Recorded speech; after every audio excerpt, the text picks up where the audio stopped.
miles. It is 3 FM Sunrise. Thank you so much for sticking with us all the way through up until now, and the conversations rage on. And as promised, this morning we do have in our studios Honorable Emmanuel Kwesi Bedra. He's the Member of Parliament for Ho West, and he joins us this morning to have an interesting conversation. Honorable, hello, good morning to you. Good morning, and good morning to our cherished listeners. Hope you're doing well this morning. I'm good, and yourself? I'm doing all right. We thank God. The weather is good. Yes, because God has blessed this nation. Absolutely. Giving us a president and executives that will run the affairs of this nation. And so you see the weather has even changed. Honorable, who really is responsible for this changing weather? It is the doing of the Lord, and it's marvelous on our sight that God will bless a nation. That's why the Bible says that when the righteous rule, the people rejoices. So the people are rejoicing. The weather is good. Everything is good in this country. And we are praying that the resetting agenda will take place.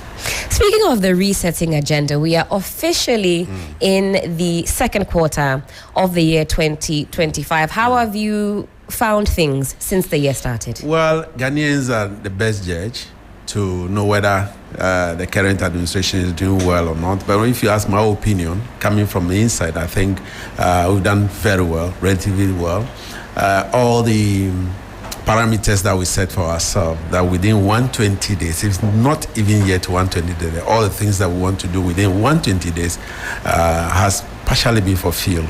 And typically is taking away all the tasks that we promise, setting up a goal board, and so on and so forth. I mean, cutting down our administration, having a lean size of government, and also within 14 days we should have our ministers in place.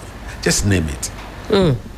The president has been able to do that, and therefore it clearly shows that we are on the right track. And so the resetting agenda has started. And I hope and pray that we'll continue in this line. For many people, they say the political landscape in our dear nation is not for the faint-hearted.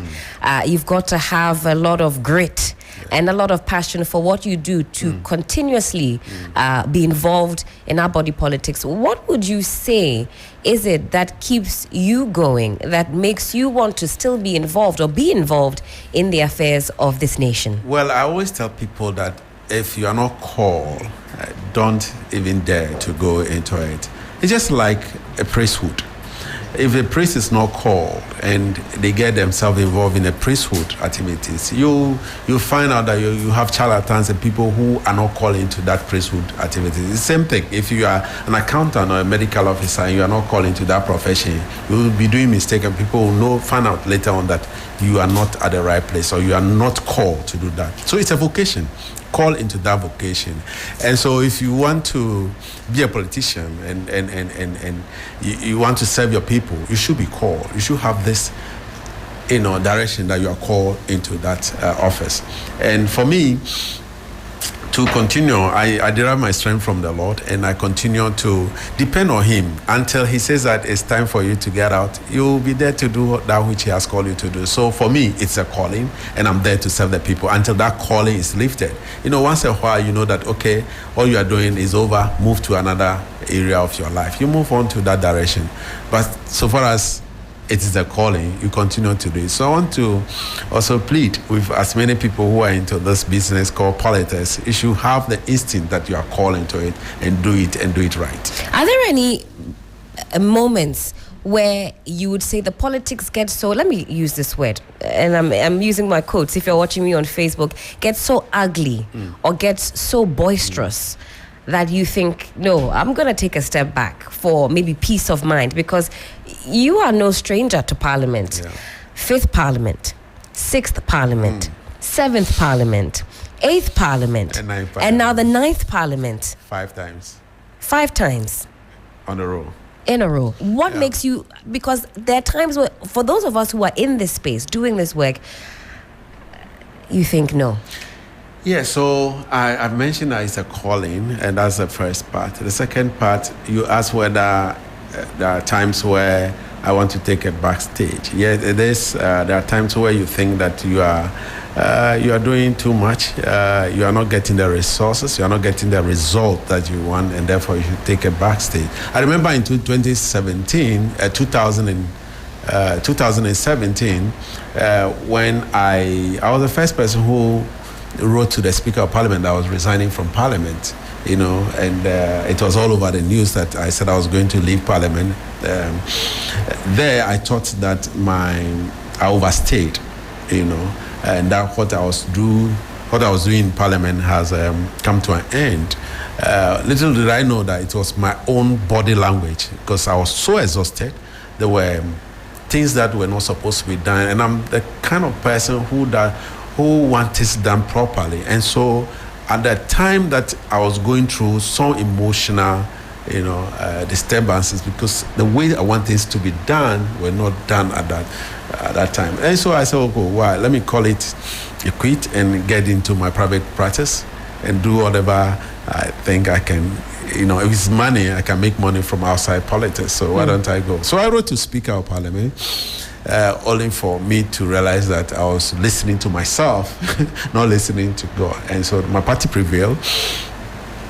Whatever that was a problem was resolved, and I got back into my feet. So once in a while, there's no politician who will tell you that I do not come to that state in life, or not only politician, any professional, anybody in life, if you do not do an introspection of yourself and realize that, look, where I'm going, what I'm doing, I'm not doing it right, and let me take a backstage and reorganize myself. Then you are not, unexamined life is not worth living. So you must examine what you are doing, whether you are right or not. Yes, indeed, I've come to that state in life before.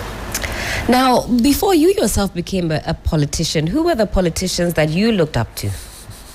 A lot of them. Let me be honest and frank. There were a few people, especially before I became an MP,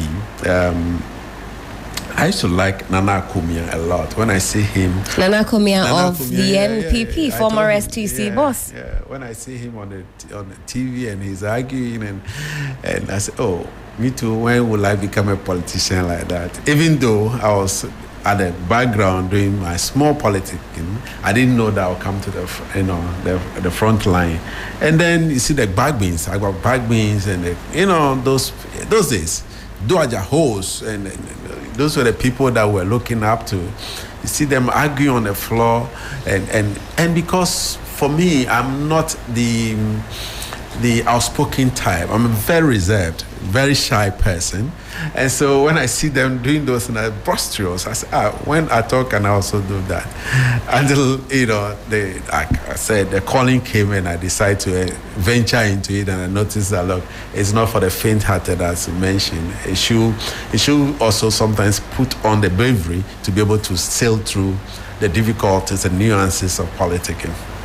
Is that what then we see on the floor of Parliament? Otherwise, maybe more reserved members of Parliament, when they turn on their microphones and they stand up, is that cloak of bravery you say one must wear to, go face to face, toe to toe with the other side? In Parliament, especially on the floor of the House, I remember recently when we had a breakfast prayer meeting with the Speaker of Parliament, he said something, even though he said it jokingly, it is the truth.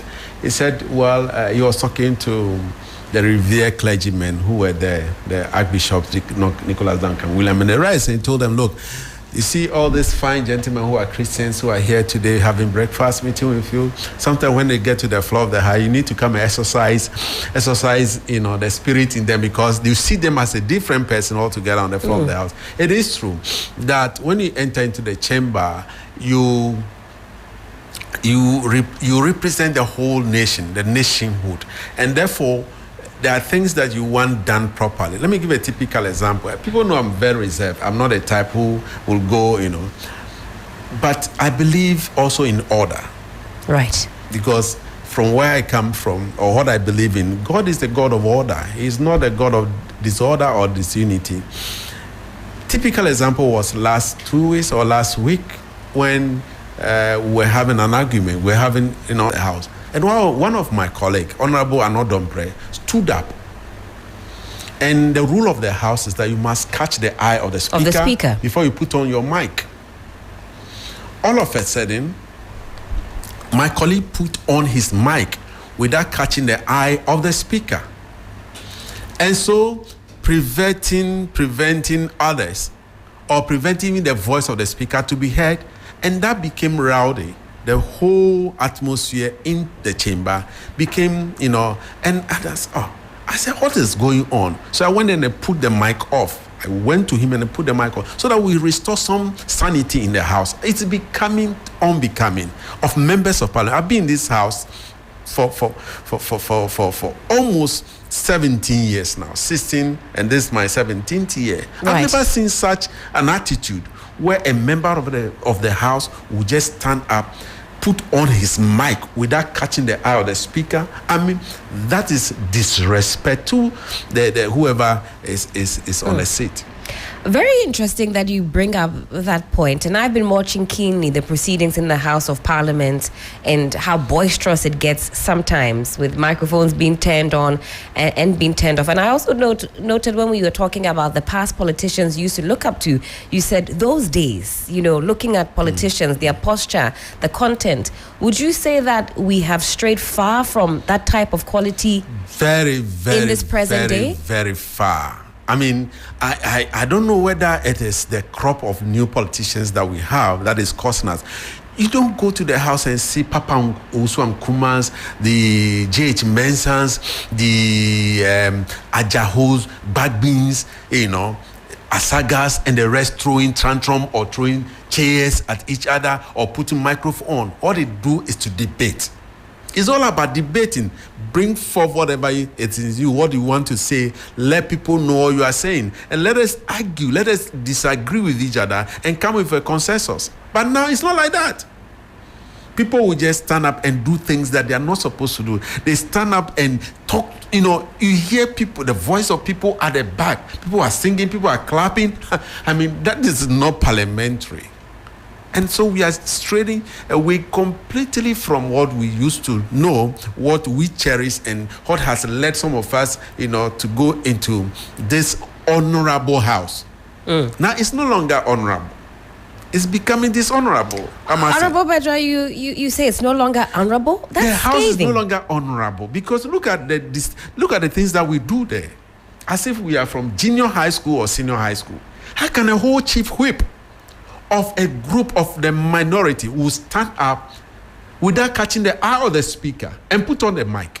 The same thing applies to the backbenchers. Our side, we will just stand unruly, we start clapping our hands. It is never done. It's unparliamentary. So for me, the House is degenerating into an dishonorable House. So, Honorable, would you say then that given this information, or given this particular opinion of yours from the 5th Parliament, 6th Parliament, 7th Parliament, 8th now to the 9th, things have declined. Conduct in the House has declined. It has declined. In fact, it declined from the 7th Parliament, actually, when we had almost one-sided of the House, where we have the former Speaker, my very good friend and father, Right Honorable Michael Quay, when we have the majority then having more numbers than our side. Now, you quite remember that when the Speaker or the minority then, our side on at the 7th Parliament, anytime our leadership stands up to say things, he will not even look at our side. You remember when we're even going to pass I think it's the COVID tax or something at that time. There were all kinds of things that happened at that time, to the extent that our chief whip, Honorable Muntaka Muhammad, stood on his feet. He did not put on the mic, but he stood on his feet, and the speaker did not recognize him. So the backbenchers our side started shouting. So it started from there. Then to the 8th Parliament, that's where we saw when we had the hang Parliament. I mean, in fact, the 8th Parliament was birthed from a place of pure chaos. Yeah. And then now we are in the 9th Parliament, and the micro minority will not allow the majority to do anything. Even when the rule says that, look, if you don't agree with them, just walk out. You remember we're doing a lot of walk out in the 7th Parliament. That's right. If you don't agree, we walk out. So interestingly, let's bring in the 9th Parliament. During the vetting exercise of certain ministers, we saw what happened. Yeah. And for regular Ghanaians, we were alarmed with the conduct of certain MPs, which we saw televised live on television. There was no agreement, but as you say, what would be the usual practice of walking out didn't happen. Instead, we saw on our screens equipment being disconnected, some orders being made for, tables to be turned over, and so on and so forth. Subsequently, a committee was constituted with yourself as the chairman to at least get some answers as to what exactly happened and what sanctions should have been put in place. As of today, Ghanaians are still asking, what is the status of that particular committee? And are we ever going to see a resolution to what we saw, unfortunately, by honorable members of Parliament? Well, I don't want you to put me on the spot, but you have put me on the spot. Yes, the report is ready. We were going to take it on last Friday.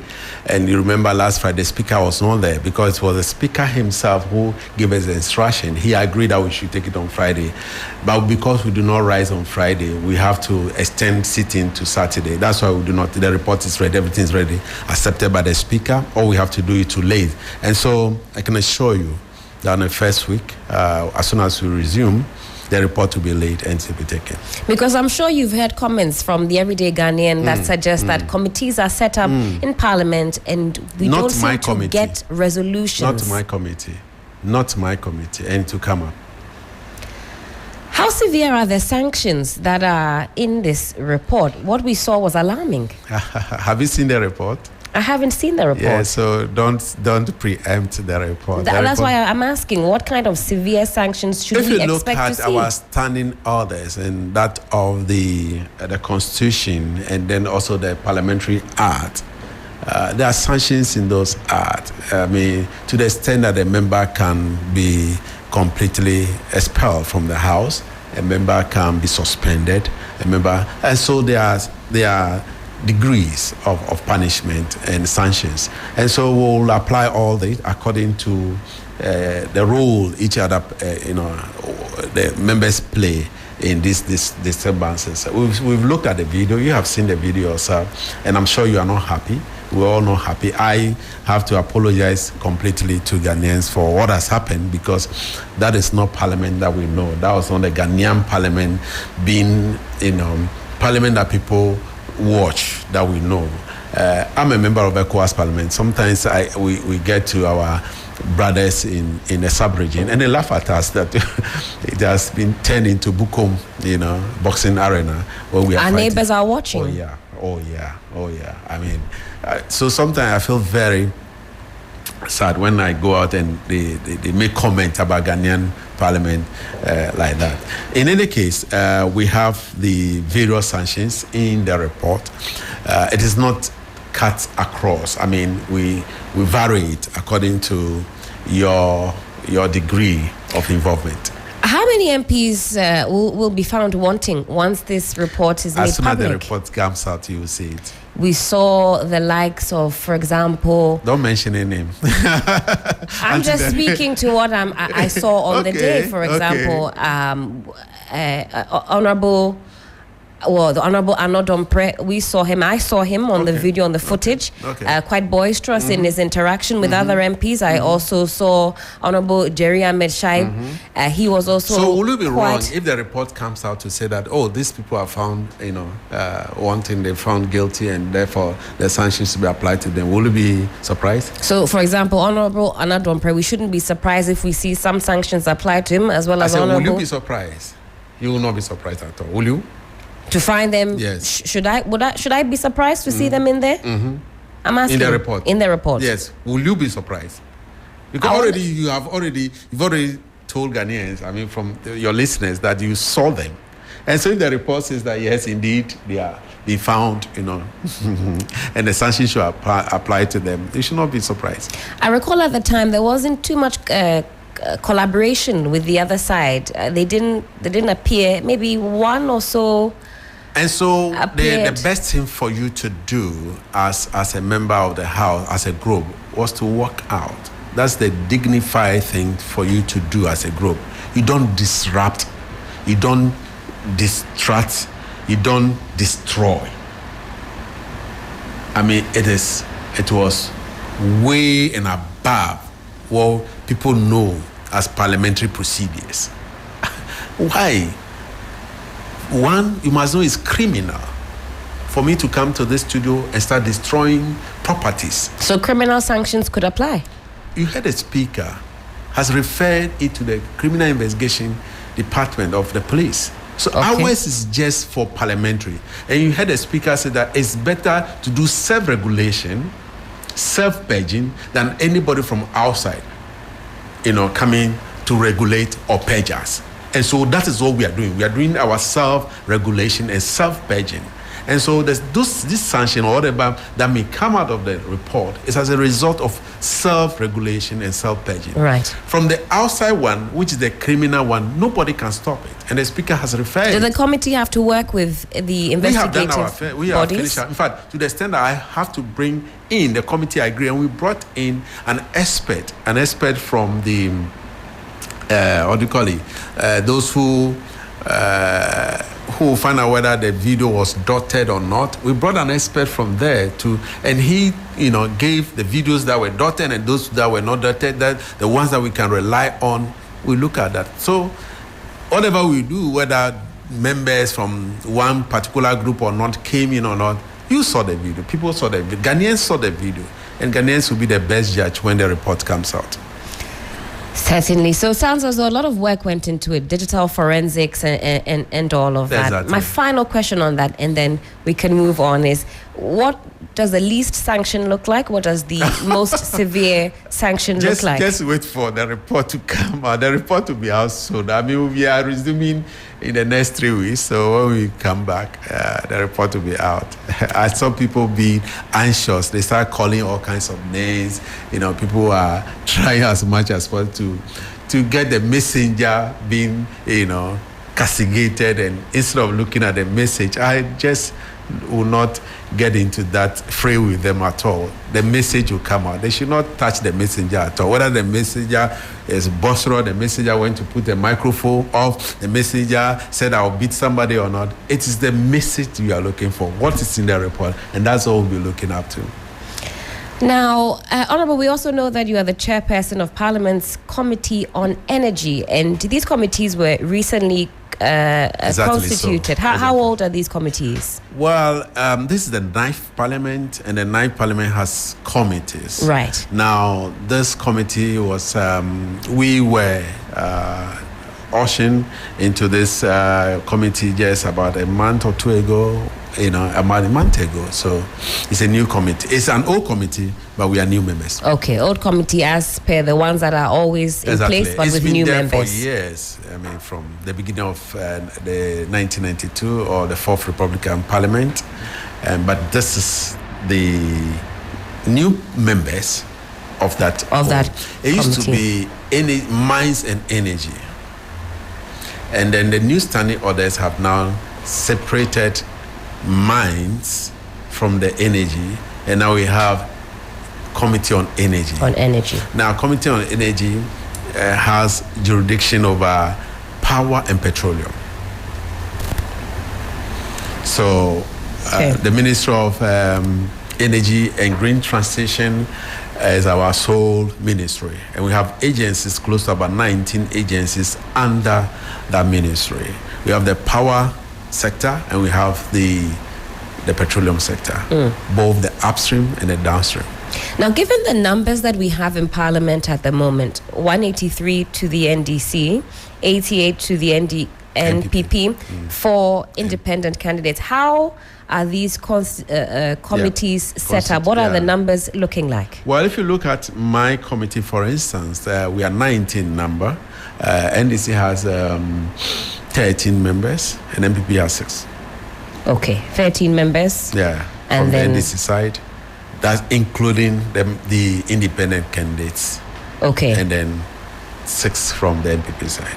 but do those numbers and So it's that like breakdown 210. differs? Does that differ from committee to committee? Well, we have some committees that are 17, some 11, some 22. I think the maximum so far is about 23. Yeah. Would you say that you've hit the ground running as far as work in the committee is Yes, concerned? we have. Our first priority was to get a budget passed, which we did. Now the next leg is to have what we call a workshop. I need my members to understand the various, what the various department agencies do. And so from next month, in fact, we schedule from the 9th to 12th, we'll have a workshop with all the agency department and the ministries. And after that, we'll start visiting the various agencies to see what they do there.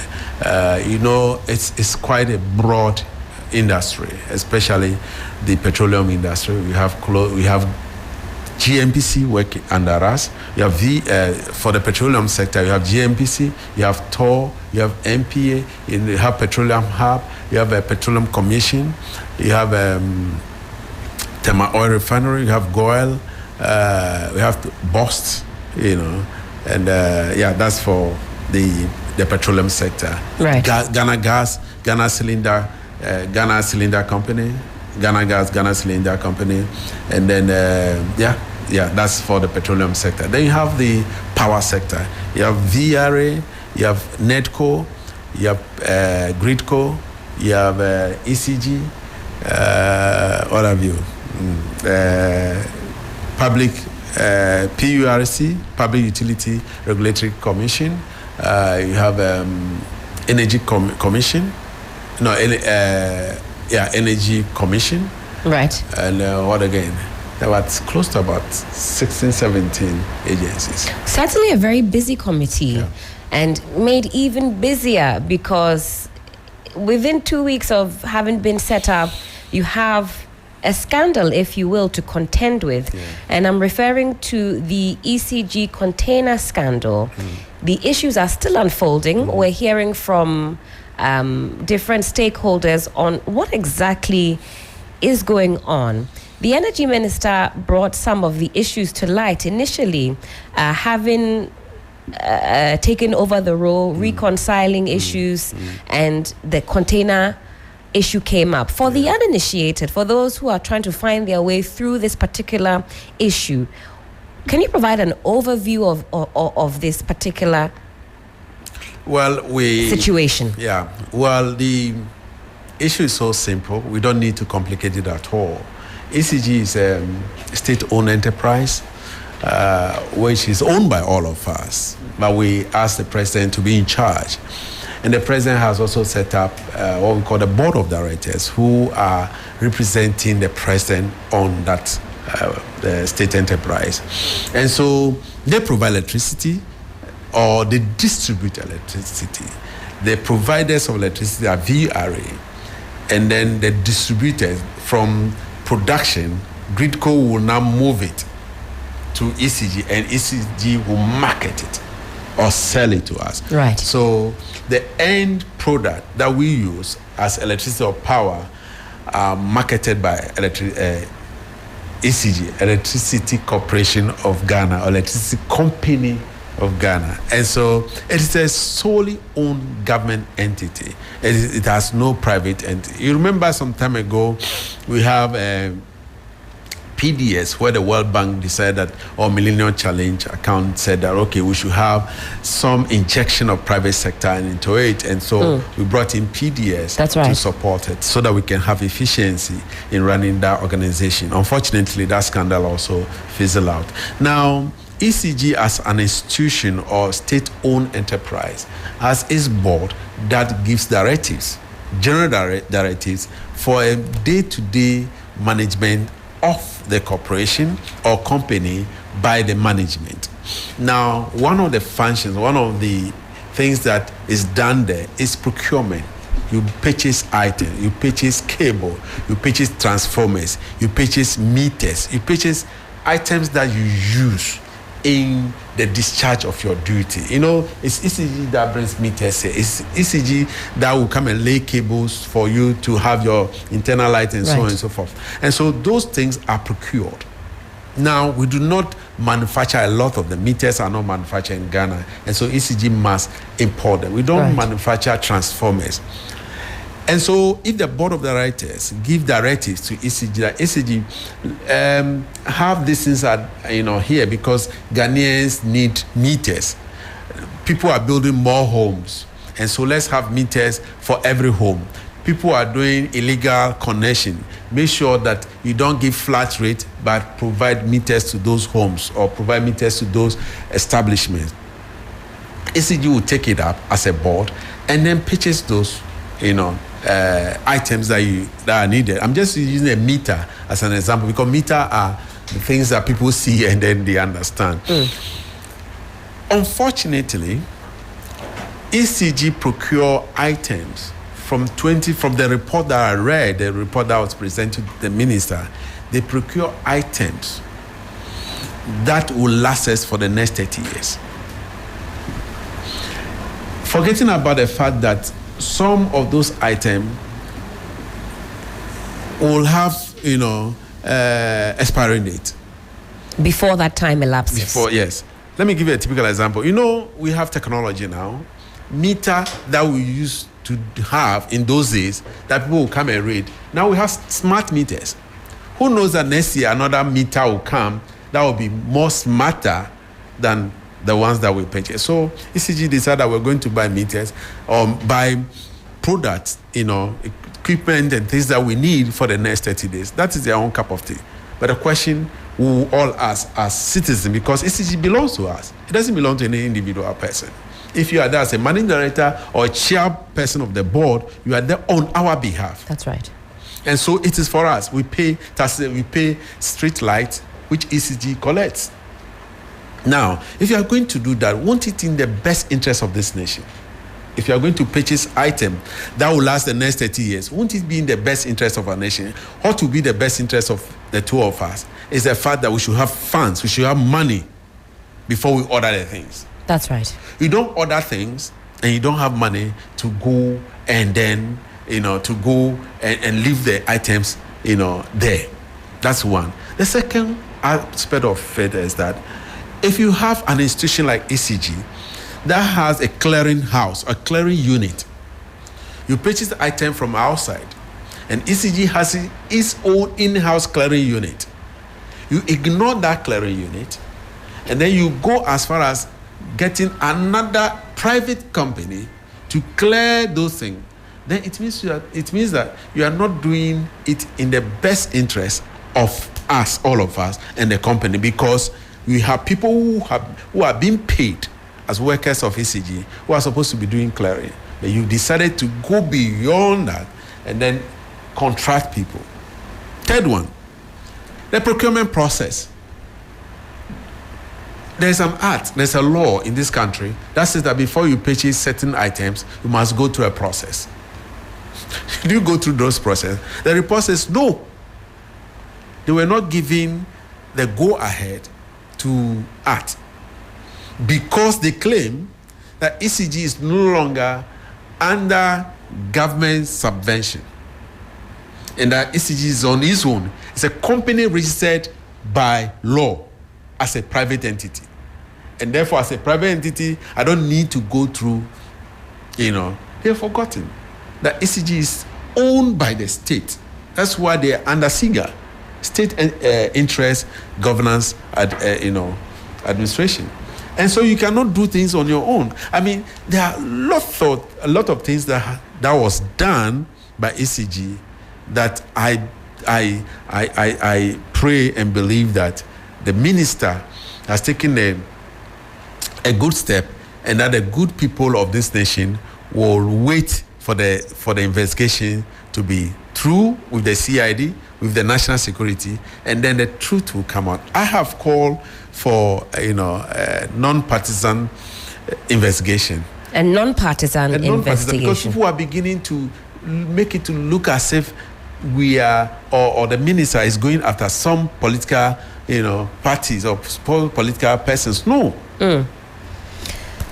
If the thing is wrong, it is wrong. Whether you belong to a party A or party B, since you have done the wrong thing, just as I enumerated, if a law says that you have to go to a procurement law or procurement authority to give concurrent approval for you to go and do something, and you do not do it, you've gone wrong against our own law. Now, Honorable, hold that thought for me. Another member of parliament who certainly agrees with that assertion that this should be a non-partisan investigation is Honorable Afenyo Marking. He's the minority leader. Yeah. Let's take a quick listen to what he said on the floor of parliament. We'll come back and chat some more. Problem that I will any day support this minister to embark on reforms. It is true that when these containers come, there is some connivance with some customs officials, and they sell these containers, these cables that ECG needs after the supplier has been paid. They sell the container and then people resell back to ECG. Are we pretending we don't know? Instead of us to pay attention and kill the rots, then we come here, then MPP, NDC, issue at stake. It's scandalous. It's serious. It's not MPP, NDC matter.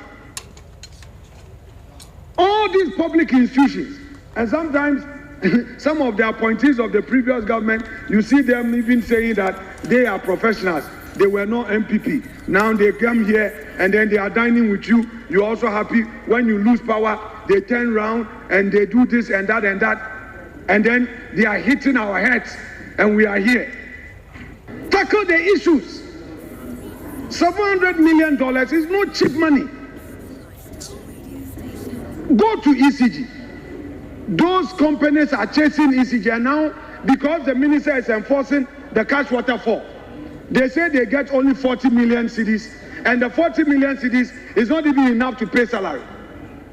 Those officers at ECG, those directors, they are the ones who should hold them to account and stop this political football. Minister, I do not think an answer to the problem is a political inquiry. Hold the bull by the horn. And I, Kwamina, will support you because I've been there. In fact, I've seen a lot of the rot in our public service system. I've seen a lot of the rot in the SOEs, but they take advantage of us as politicians. The managing director of ECG, the director of procurement, must be seen to be telling us why, as a director of procurement, he will issue a contract, and then the contract is that deliver at the port, bring bill of lading, and ask for payment without even having access to it. And then a minister is to take a blame. A minister must not take a blame on this matter. 3FM 92.7 Urban Lifestyle Radio Station. And you were just listening there to the voice of Honorable Afenyo Marking. He's the minority leader. He was speaking on the floor of Parliament. He says it is scandalous, it is serious, it is not an NPP or an NDC matter. Honorable, and you agree with that assertion? I totally agree with him that it's not an NDC or MPP matter. Whoever is found culpable should be made to face the full rigors of the law. And so I agree with him. It sounds as though from the overview that you've given us, and thank you for that, setting it out very clearly, that this shouldn't be an issue that should take too much time to figure out, from issues of procurement to the issues of clearing to it seems as though if we follow the trail, then certainly there shouldn't be any reason why we cannot hold those who are responsible for this issue. Okay, so why I'm beginning to feel that the issue is dragging has to do with goal setting. I started by saying that you have a board of directors who give strategic direction to the company, and the managing director is to go to manage or to have what we call day-to-day administration or management of the company. Now, what is the strategic direction of the board of directors? Who was then, if you look at the Facebook post that I posted, I asked who was then the chairman of the board? Did the chairman of the board give instruction, or has the board agree that in 2023 we should purchase so much, equipment, apparatus, or meters and so on and so forth? If the board gave that direction, now you ask, is it in the best interest of the nation? Do we need, like he says, over $700 million worth of equipment? If we don't need it, then who should be held accountable? When we come to the low-hanging fruit, the down there, where the procurement officer and whoever is found culpable will be charged, but the bus stop with whoever give that strategic direction. Unless there was no strategic direction and people are doing things anyhow at ECG. But if you have a board of directors and the board is up and doing and know exactly that we need just 20 containers worth of equipment or whatever we need, then the board, the management goes beyond the board. Then the board will sanction the management for going against their strategic direction. Has that been done? And so people should not be pushing blame on others. Is that what you are seeing so far from where you sit? That's what I'm saying. And that is why we need to do further investigation to be sure that the board did not give directives. If there are no trail that at the board meeting, we don't need, the board will say, okay, yes, let's do some purchases, but we don't need so much. You have given specific directives to the management. And the management will say, okay, procurement officer or director of estate and procurement, go ahead and purchase these things for us. And then he also goes ahead with the procurement law and say, okay, I'm opening it up. Let's have, competitive tendering so that we can have, value for money through the tendering process.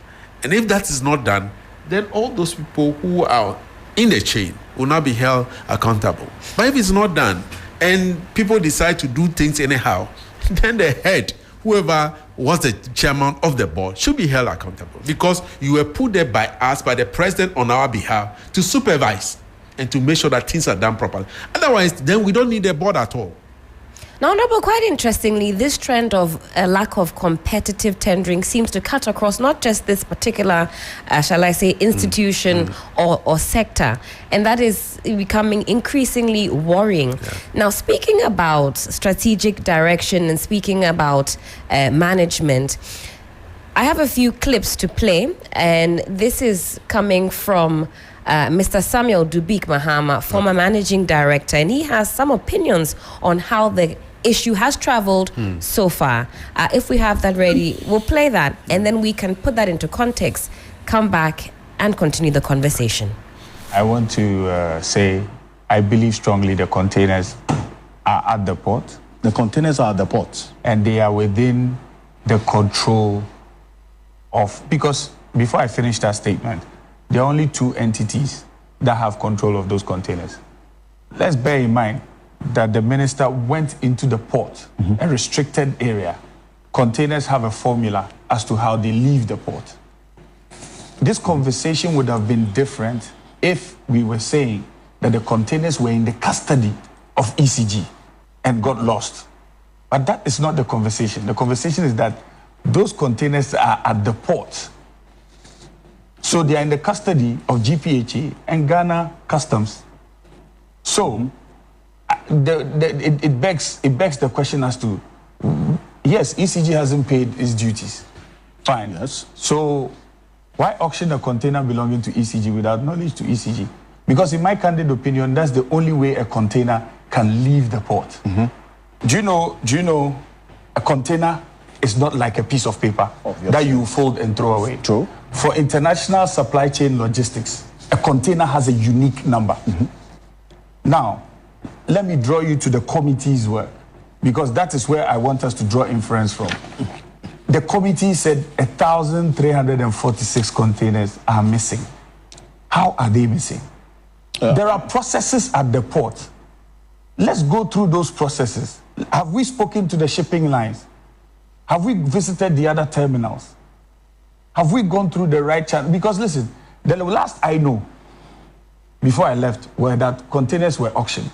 We did write to GRA to complain about those containers being auctioned. Containers were auctioned with the content of the containers Yes. as well. Yes. ECG containers. Yes. Were auctioned by who?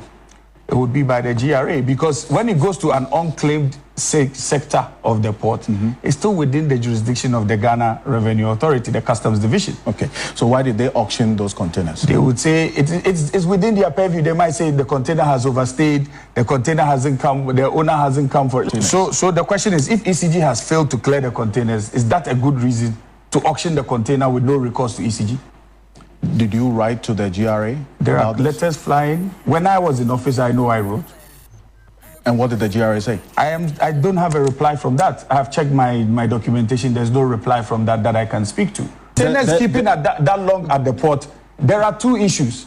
There was one investigation being carried out by, what do you call it, Yoko, on a group of some containers called the LNR contract.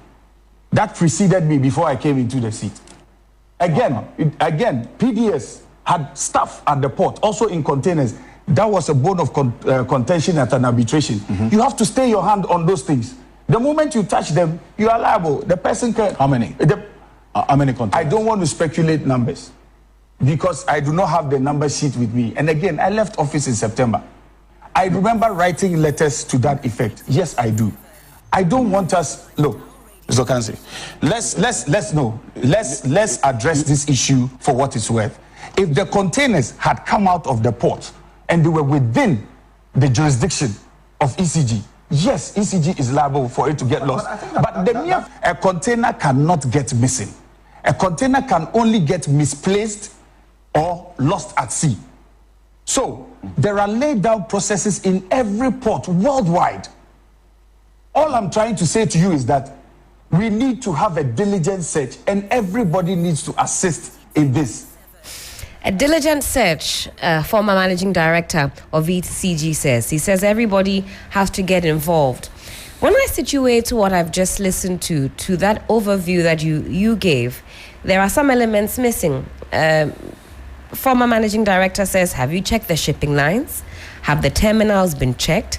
How can these containers be declared missing? It's not like a piece of paper that can be put into a pocket. How do you situate what you've just heard? It is true that containers conversation? cannot just get missing like a piece of paper, but the containers are missing. I mean, the minister has set up a committee that initially gave a report that those containers were not there.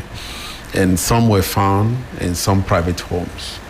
You heard the former MD saying that some containers were auctioned by GRA. You heard him. I did. Now, in the same vein, I heard him saying that the containers are at the port. So I got confused whether the containers were auctioned and still at the port. And so, which one is what? Now, sticking with that just very quickly, under what circumstances then will containers be auctioned? When does that happen? When GRA writes to you that your container has overstayed, there are time period where you'll be paying what we call demurrage. That's right. Now, if the demurrage period has gone and they've written to you several times to come and take your goods out and you're not taking it, they'll write to you that they want to do what we call auction sales, and that auction sales will be carried out. So, first of all, we ECG consumers or owners of ECG should hold whoever was there, responsible. In the first place, you ordered for containers for your project. Why didn't you go and clear them? If you do not have money, why did you order them in the first place? If you know, it's like your own home. If you don't have money, all you do is go and borrow and purchase the items that you need for your home. If you know that you are not credit worthy and that nobody will borrow you money, you don't order the thing at all. You stay within your own means. What on earth were they doing there when they ordered 1,376 containers, 74 containers, for the containers to be left there without paying. He said, oh, there was no funds for them to clear it. That's right. What were they thinking? Is that good management practice? Are you a good manager? And today, we are walking around freely, and you are not caught. If it were to be North Korea by now, they would have hanged you. Or China. Who are you referring to? I'm saying that our security agencies, those that the National Investigation Bureau, the CID, and those that the minister has referred, I think, should speed up the case quickly. Because I cannot afford. I mean, sometimes when I see things like this, I get angry that our taxpayers' money, the sweat of us, after paying all this money, paying them huge sums of salaries, and then this will be going on, and people will be walking freely. I wrote to ECG, I wrote to GRA several times, and nothing was done. And as a managing director, anyway, I don't want to prejudge. More Honorable, the committee that you chair, the Energy Committee, when were you notified about this developing That was story? last week when the minister came to the committee to present their budget to us, and we started asking questions that we had news, and then he informed us. But we said, well, but then the report has not been delivered. That's the investigation report. He said he has commissioned some people to look into it. And so we said, when the report is brought to you, we want to engage you further on this. And so we'll be engaging them. It's part of our program that we'll be engaging the minister to give us a full briefing of the thing. And then the step he has taken to recover all the state assets that have been lost. We were again just listening to Mr. Dubik Mahama, and he had a lot to say about whether or not the right quarters had been explored, the shipping line, the terminal. Does he have a case when he says that, well, the containers are not missing, some extra work has to be done? It's not a case of just going there and counting, okay, these don't appear to be here on the face of it, that means they are missing. Would you say that he's played his part? Every coin has two sides. It depends on the side that you are looking at. If I'm looking at the side of a coin, this is my interpretation of that side. His side that is his interpretation.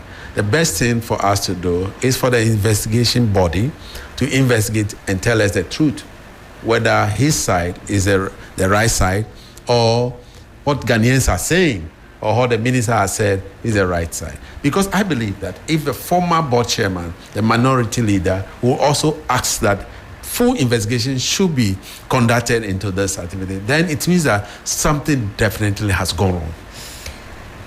What proportion of responsibility, if we were to do this percentage-wise, would you place on a former board chair? Would you place on a former managing director? Because this falls squarely in their lap. What proportion of blame should be put at the doorstep or the doorsteps of these individuals? Every institution has a law that, an act that guides or regulates the institution. ECG has an act that regulates it. And so the ECG act will tell us where the blame will be put. If it is directly on the doorsteps of the management, it will be stated. If it's on at the doorstep of the board, that will also be stated. And so I have not cited the ECG Act yet. I'll look at it and then I'll give a feedback. Who should be blamed? But on the face of it, given the context that you gave us, the overview, all of these them are the key. Blame. All of them. So I'll not put weight on any of them. They should all look. For me, the first thing is that there should be a strategic direction, a policy. Now, if the board, then why do you go for board meeting? If you cannot give strategic direction to your institution, then why are you there? If the institutions, if my strategy or the board strategic direction is that, oh, we need 1,300 containers of meters or cable or transformers. This is the numbers that we need. Do we have money? Or if you don't have money, can we look for letters of credit to be able to support it so that we will not have situation? Because from Mr. Dubik Malik, he said, oh, PDS, this thing started, predates him. Some of the containers were there before he came. So he must learn a lesson from that. Has he learned that lesson? Then you inform the board that yes, indeed we have situations before I came in. I don't want to, if you are patriotic, nation, you think about a nation, I don't want to go there. I don't want to prejudge people. Because, the reason why I'm asking, if you listen to Honorable Afenyo-Marking on the floor of Parliament, and he certainly sounded concerned about what is going on, but he would have been in a strategic position then to carry out some of these activities. That's why I'm asking, given the overview. You have already summed it up. All that I've said, you sum it up. I'm going off your context, of your overview, and you set it out clearly for us. You talked about procurement, who should be in charge of that, strategic direction. So I look to those who have these portfolios and how that ties in with what they should be doing. Where does it start from? From strategic direction. Okay?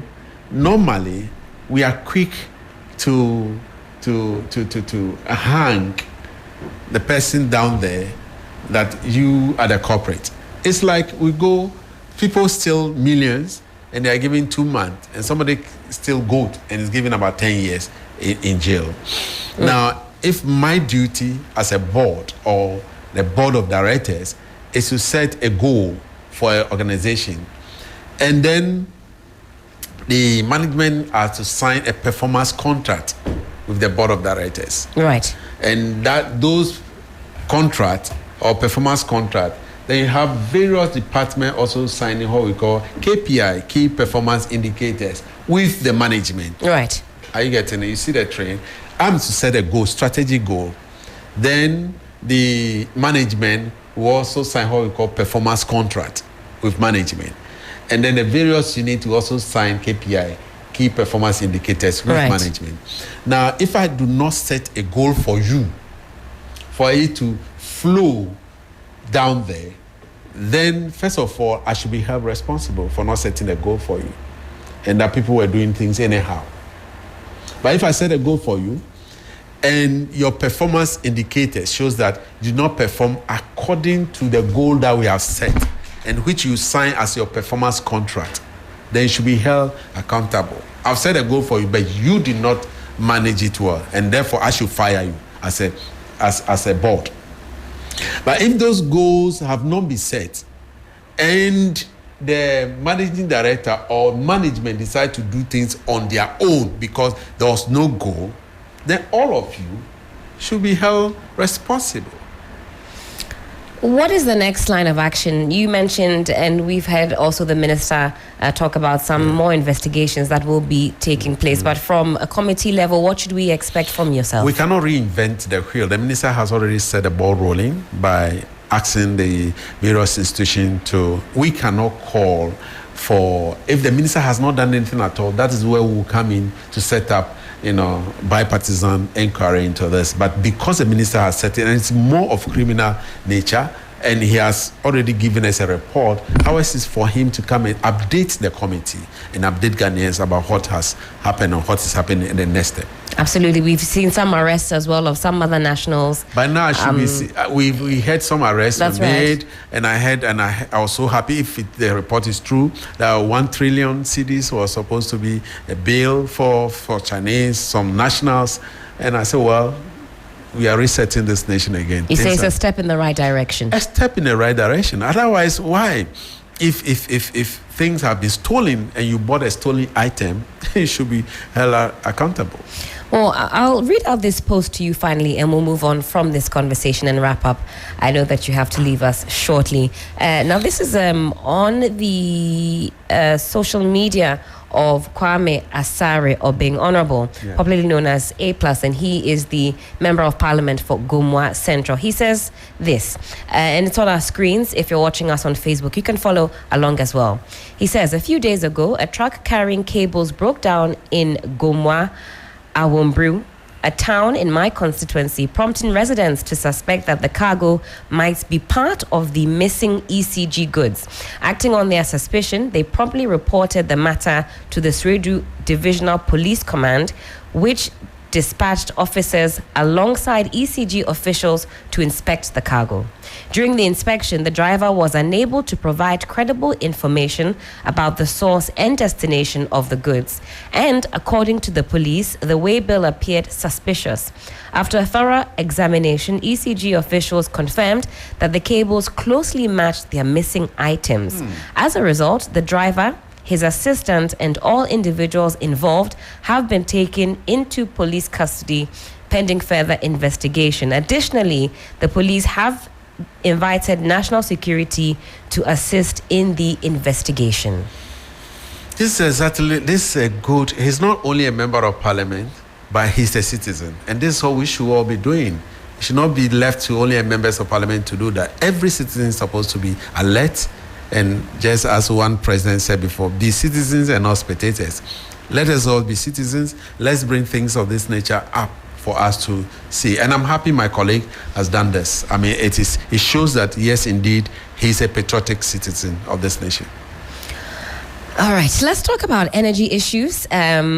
Is that high up on the agenda of the Energy Committee? It is, because of the power outages that is around. I've spoken to the ECG themselves to find out what is going on, so that I can have an idea as to what is going on. We believe that Ghana should have enough energy and also export some, which was the agenda before we left power, before the previous NDC left power. You know, there was this issue of excess power in the system, where some people were charged for purchasing a Mary plant and so on and so forth. We will not visit that. Now we want to have what we want to transit from what we call the fossil fuel, using either thermal plant into what we call the green energy, right? Where renewable energy, like the solar kind of things, and that's where we are going. And our vision, the vision of the current administration and that of the current government, is to have enough power through the transition or the green energy for us to be able to give and sell, export power to other neighboring countries. And that's what we are working on now. So it's high on our agenda. Right. We will be visiting we has already done some installation of solar power on the river. The committee will be visiting there to see what has been done. It's not been commissioned yet, and so we'll be visiting there. There are other. How soon can we expect them to come on stream? Well, from what we were told at the committee meeting, I think the minister is ready for commissioning. In fact, if you look at the report we have, it's ready for commissioning, waiting for the minister to commission it, and then they can roll it onto our national grid. That will help, solve some. And then there are more to be done. I hear they'll be going to the northern part of the country to install more solar system, so that we can have more solar power. That's one. And that will also help us. The problem we have now has to do with payment for our crude oil, that propel our thermal engines. You all know the story that the ECG is owing a lot of people, owing both the distributors as well as the VRA. The cash for the system was not working well. They collected money, you heard, and so there are leakages, that we need to. If we have this kind of rot going on there, why wouldn't there be leakages in ECG? And so it's high on our agenda. In fact, for me, I'm looking up to the power sector than the petroleum sector, because the power sector, is everything for us. If every village, because we currently have about 89% coverage in the country. If we're moving into 90%, as we all stated, we said we want to move it to 90%. So it means that almost every hamlet, villages in this country should have electricity. Now, if you're moving in there, you don't have power to supply, you don't have, meters to collect, the revenue that is needed, then we are not doing anything. And so it's high on our agenda as a committee. And so our first meeting, actually, I've told my clerk and committee members that we should start with the power sector. I want the power sector. I want to have a comprehensive report on the power sector and where we are going, whether we are following through the current administration's agenda for the power sector, or they are doing something else. If they are not doing it, it is the duty of the committee to call them to book. And the hope for all Ghanaians is that you take us along on this journey, because, I mean, electricity is the blood that runs through the veins of this economy. Those who know me, that any committee that I run, I go with the media. I want the media to let the Ghanaians, the people of this country, know what we are doing. And so the media will be following me through. They'll go with us everywhere we go. What is going to be that magic or magic wand that can alleviate some of what we're experiencing, the power outages, issues about green energy? A lot of us are looking forward to, but we know it takes time and a lot of investment to actually get that up and running. Whilst we wait for that future of renewable energy, what do we do? The lights are still going off, businesses are still being impacted. Those are just transmission problem. They are not issues that we said in the past, where you said there's no fuel, therefore we cannot propel our engines, the thermal engines. And so these are, issues of maintenance that are coming on, from what I heard. I mean, so we don't have fuel issues. It's not a fuel issue. We have enough to cater? We have enough to cater. In fact, the minister has made arrangement for enough fuel to cater. So you don't hear that there's a whole blackout for 2 days, 3 days. No, other there's a problem, a tree has fallen on a cable, and a transformer has bent somewhere. Those are the maintenance issues that they are working on. That these are the costs, because we are in a rainy season, and so these are the costs of some of the power outages. Otherwise, they would have even told us that there's going to be a blackout completely, there will be power outages, and therefore we have load shedding program. But because it is just a maintenance issue, from what I've been told so far. Should there be load shedding issues? Should we look out for a timetable? I don't think so. From what I've been briefed, I don't think there's any. You say it won't come to that? I don't think so. If you come to that too, they should be able to tell us. In fact, I will be the first person to call them, to tell the Ghanaians. I mean, not a former minister who will say that, go and prepare your own. No, you prepared for us. We'll make sure they prepare it. I will make sure the companies that are responsible prepare it. Apart from that, finally, Ghana is looking up to what we call nuclear energy. I've seen the report. I mean, from the report that were given to us, Ghana is preparing for nuclear energy. And nuclear energy, if you have a nuclear energy, that will give us more power, which we can even sell. So we are not only looking up to solar panel, we are looking up to nuclear energy, which will take, start constructing the site. They've given the site they've gone to see the site. Government has procured the site. The procurement process of getting those who install it are in the process. And therefore, very soon we hear that we'll start a nuclear plant in Ghana. And my final question, are we privatizing ECG? That conversation has reared its head time without number, and quite recently as well. From the minister's report, it's in the offing, but it's not yet clear as to how it will be done.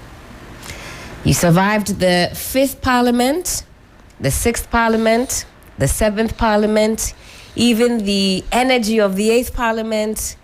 The 9th Parliament is here. Will we be seeing you in the 10th Parliament? Have you seen enough? It's too early in the day. I was just talking to somebody this morning that I've seen enough. I mean, I was very young when I came. I'm still young. I'm not too old. I was very young when my constituents, decided that a young man should take them on board. And so when my predecessor decided that he was not going to run again, the youth came to me. And then I was very young, and I came to the house with all the energy. Now I've grown old, because for 70 years adding to my age, I've grown very old. But I still have energy to go. If the people of Whole West decided that they want to allow me to run, I will ask God about it first. I depend absolutely on God. If God says, yes, Emmanuel, go ahead, and not finish your work in Parliament, I'll go. What if God says, vice presidents, what if God says, hooray, or the president? You would take it in your stride. You wouldn't shy away from that calling. The Bible says that it's not he that runneth or he that willeth, but it's God that shows mercy. So our path are not, determined by ourselves, unless you want to put yourself out there. If it's the will of God for you to go, he will make a way for it. He makes a way where there is no way. He will make a way for even in the wilderness. And as far as the resetting agenda is concerned, what are you most looking forward to as a government in 2025? For me, yes, my major priority is jobs for our youth. Look, I get tired when I get to the village and then people are asking you for coins. They're not doing it because they think you have money. They're doing it because they don't have job. Desperation. So if we can provide jobs for our youth, if we can set our 24-hour agenda in place, my sister, and get our teeming youth working, then for me, the resetting agenda has worked. Job first. For me, job. Before I even come to the economy, before I come to state institutions like ECG and Co. to be reset, let's provide job for our people. My fear, and I'll give you a typical example. When Captain Traore came to Ghana for the inauguration, you saw what happened. Did you see what happened? I know there was an excitement that greeted his entry into the country. This is a military dictator. Ghanaians have decided that we'll go into constitutional rule, democratic rule. That's right. And so we uphold it and we cherish it. In fact, the whole sub-region, we are revered as, we are seen as a beacon of hope for the continent. Then a military dictator will come into the country and the youth cheers him on. All because of the things we heard he's doing. And he's doing very well. If the reports are right, then it means he's doing very well. Ghanaians have given us, NDC, my party, the same power to third majority in parliament. Maybe just one. I was going to say 1 seat shy. Okay, so we have independent candidates who align with us. So we are more than majority. Right. Do you know how two-third majority can do? Two-third majority is absolute majority. You can even remove a president. You can change the constitution. You can do whatever you want to do. Ghanaians gave it to us because they know that it's only NDC that will have this power in their hand that will not misbehave. So my caution to my colleagues is that let us not disappoint the good people of this nation. I say it everywhere I go. I'm not shy. The people have reposed this power into our hands. Let us not disappoint them. Otherwise, what will happen will be different. I mean, if people can clap for a military dictator in Ghana, then only God knows what will happen if we disappoint them. So let us not disappoint them at all. You know, voting for us was, people did not meet and say, okay, we are going to vote for NDC. When they were voting for me in my whole West, and people were voting in Swedru, and people were voting in Ashanti region that we got 7 seats. Was it planned? It wasn't planned. It was direct intervention of God. And so let us not disappoint God. Let us not disappoint the good people of this nation. Let us do right for all manner of people. Let's make sure that we bring people up and then give job and create, environment where people will feel that they are Ghanaians, so that people will not cry like, we want to be like the other people.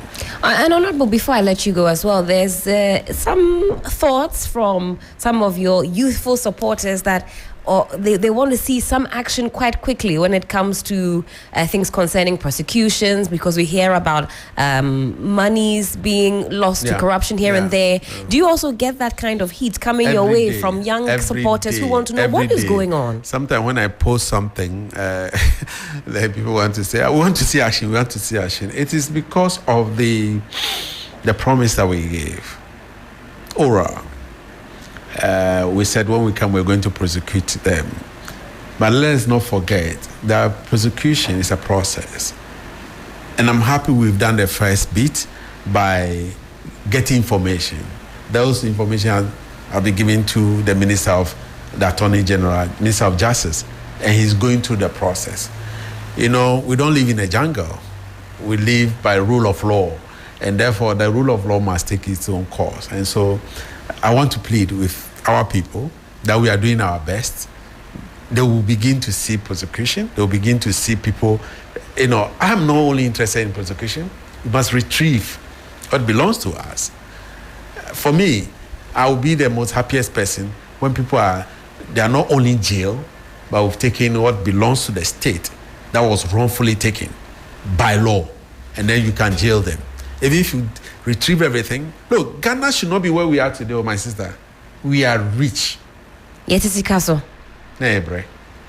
Honorable, it's been quite a delightful morning. Thank you so much for spending time with us and for giving us some much needed insight into what it is you're doing in Parliament, your thoughts on Parliament, and the way you set out the ECG matters for us. Very clear for all of us to understand. I hope you have a wonderful day. A busy day ahead? Sorry? Do you have a busy day ahead? Yes. Currently, we are vetting I'm a member of the committee that is vetting municipal chief and metropolitan chief executives for the various. We've done close to about 14, and we are left with 2. Currently, we are on Eastern region, and then God willing, next week we'll start the Greater Accra, the almighty Greater Accra region. That will be the last region. And so, when we get into that room, we stay from 10 o'clock till sometimes as late as 10 p.m. in the night, just vetting people who have put themselves forth to become municipal chief executives for our various districts. Honorable says the reset agenda is well and truly on. We've been speaking this morning with Honorable Emmanuel Kwesi Bedra, Member of Parliament for Ho West, and he shared some very insightful nuggets with us this morning. As you know, our conversations live on the internet. You can play back this conversation on YouTube, also on our Facebook pages. It's certainly been riveting. This is still 3FM Sunrise on 3FM 92.7. Don't go too far. Honorable, I want to end today's show with your favorite song. What is that song that you've been repeating back to back? You know, I'm a Christian, so all my songs are, there's this song that I used to sing by this lady, Nigerian, Sunny. Is it Sunny? A Nigerian lady. A Nigerian lady who I played every morning, and it's so beautiful that every morning I sing it. She's called Misola. Aha. She sings gospel. Yeah, gospel. All her songs are Samisola. Samisola.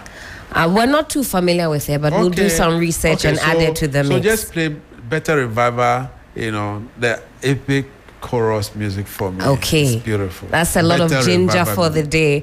Honorable, thank you so much for your time this morning. This has been most delightful. Again, do follow us on the socials, on X, on Facebook, also on Instagram. We are at 3FM 92.7.